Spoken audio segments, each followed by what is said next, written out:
నెల్లూరు జిల్లాలో మహానాడు నిర్వహించాలని టీడీపీ అధిష్టానం నిర్ణయం తీసుకుంది. ముందుగా శ్రీకాకుళంలో మహానాడు నిర్వహించాలని నిర్ణయించిన టీడీపీ అధిష్టానం ఉత్తరాంధ్రలో ప్రధాని మోదీ పర్యటన ఉండడంతో నెల్లూరు జిల్లాకు మార్చారు. నెల్లూరులో మహానాడు నిర్వహణ కోసం చర్యలను వేగవంతం చేశారు టీడీపీ నేతలు. నెల్లూరు జిల్లా కొడవలూరులో మహానాడు కోసం స్థల పరిశీలన చేస్తున్నారు. చంద్రశేఖరపురంలో స్థలాన్ని పరిశీలించారు మంత్రులు, అటు ఎమ్మెల్యేలు. మహానాడు కోసం 500 ఎకరాల స్థలం ఉండేలా చూస్తున్నామన్నారు మంత్రి ఆనం రామనారాయణ రెడ్డి. నేషనల్ హైవేపై రైల్వే సదుపాయం ఉండేలా ఏర్పాట్లు చేస్తున్నామన్నారు మంత్రి ఆనం.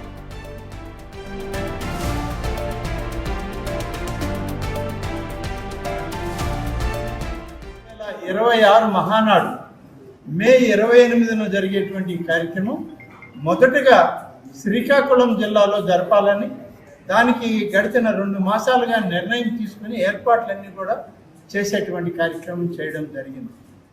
కానీ మనకి ప్రధానమంత్రి శ్రీ నరేంద్ర మోడీ గారు విశాఖపట్నం, విజయనగరం ప్రాంతాలకు వారు వచ్చేటువంటి అవకాశం ఉంది.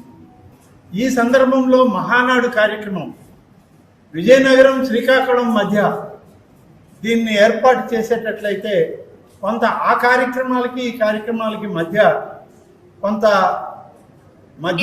ఇబ్బంది ఉంటుంది అనేటువంటి ఉద్దేశంతో ఏర్పాటు చేయడానికి నెల్లూరు జిల్లాకి ఇప్పటి వరకు మహానాడు జరగలేదు.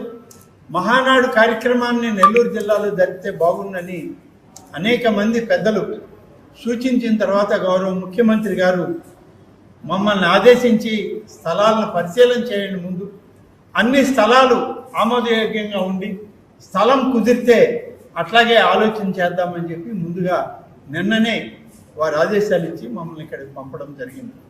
ఈసారి కూడా మహానాడు మన ముఖ్యమంత్రి చంద్రబాబు నాయుడు గారు, యువ నాయకుడు నారా లోకేష్ బాబు గారి ఆధ్వర్యంలో మనం నెల్లూరు జిల్లాలో మహానాడు జరుపుకోబోతున్నాం.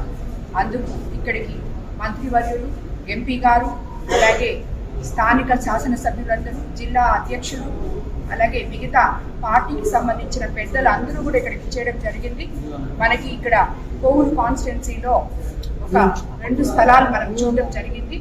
ఒకటి ఇఫ్కో సెస్లో, కిసాన్ సెస్లో చూసాం, అలాగే ఏపీఐసి ప్లాన్స్ కూడా చూడడం జరిగింది. అన్ని పార్కింగ్ కానీ అలాగే ఇంతకు ముందు అక్కడ ఇస్తమా జరిగిన స్థలాన్ని కూడా పరిశీలించడం జరిగింది. పార్కింగ్కి అలాగే మహాసభలకి అన్నిటికీ కలిపి ఇప్పుడే మంత్రివర్గం చెప్పినట్టు సుమారు 500 ఎకరాలు కావాల్సి ఉంటుంది. సో అదంతా కూడా పార్టీ పెద్దలు దాని మీద నిర్ణయం